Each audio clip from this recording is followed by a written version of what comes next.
મિત્રો આપ સૌને હાર્દિક હાર્દિક સ્વાગત છે। આજે આપણે બનાવીશું વઘારેલી ખીચડી। સૌપ્રથમ શાક બધું તૈયાર કરી દીધું છે। રીંગણ છે, ટોમેટા છે। હવે ગેસ પર કુકરમાં બનાવીશું। ગેસ પર કુકર મૂકી દીધું છે, તેમાં તેલ રેડી દીધું છે। હવે તેમાં આપણે નાખીશું રાઈ નાખીશું, ત્યારબાદ નાખીશું ડુંગળીના પાન નાખી દઈશું, સૂકા પાકા દઈશું,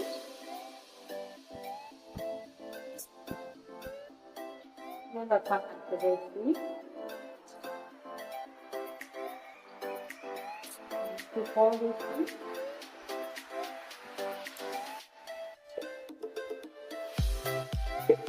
કરી દઈશું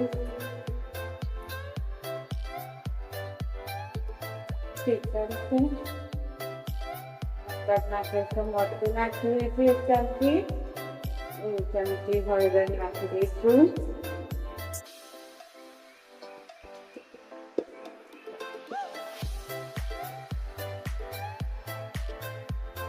તેમાં બધું આપણે કાપેલું હોય ને કાઢી નાખી દઈશું। વટાણા છે, બટાકા, ભીંડી, દાળ, રીંગણ છે,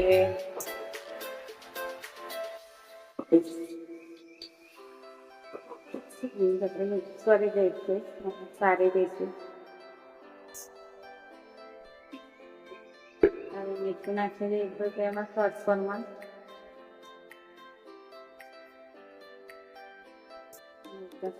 મેં નાખી દઈશું, એને ગરમ થવા દઈશું થોડી વાર।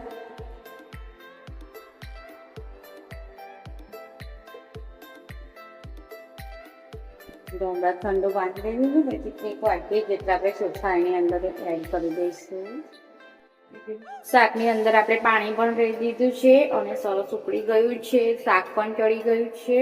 હવે શાક પણ ચડી ગયું છે ને આદન પણ થઈ ગયું છે। તેની અંદર આપણે નાખીશું અડધી ચમચી જેટલો ધાણા પાવડર નાખી દઈશું, ત્યારબાદ ખીચડીનો મસાલો થોડો નાખી દઈશું અને ચોખા ધોયા, એક વાટકી જેટલા ચોખા ધોયા તે પણ નાખી દઈશું અંદર,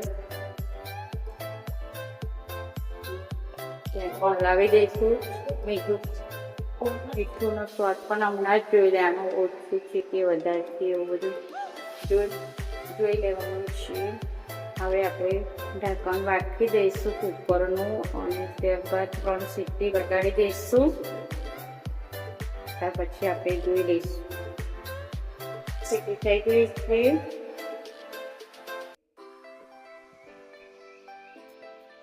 કુકર પણ ઠંડુ થઈ ગયું છે। હવે